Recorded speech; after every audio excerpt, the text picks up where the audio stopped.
Hi, I'm Michael Energy from TryPerDiem.com, and today I'm going to be showing you how to manage your customers on the Per Diem merchant dashboard. So the first thing you want to do when you log into your account is go down to the left side menu and expand the reporting option, and then go down and click customers.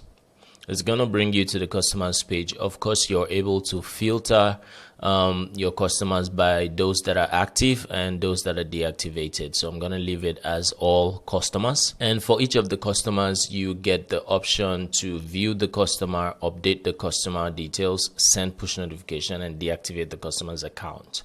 You also have the ability to search for a specific customer that you're looking for. And I'm going to show you what it looks like when you click on the view customer tab. So that's going to pull up the customer's details and show you the amount of loyalty points that they've been able to accrue.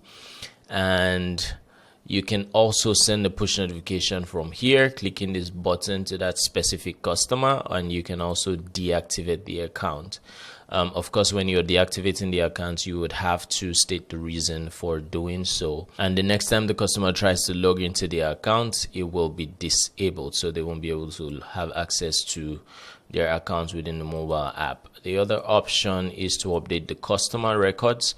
So you can change the customer's first name, last name, and you can select the birthday of the customer and save here. You cannot change the email address of the customer from the Per Diem merchant dashboard. And of course, you've already seen what it looks like to send push notification and to deactivate the account. So that is how you manage your customers on the Per Diem merchant dashboard. Thank you.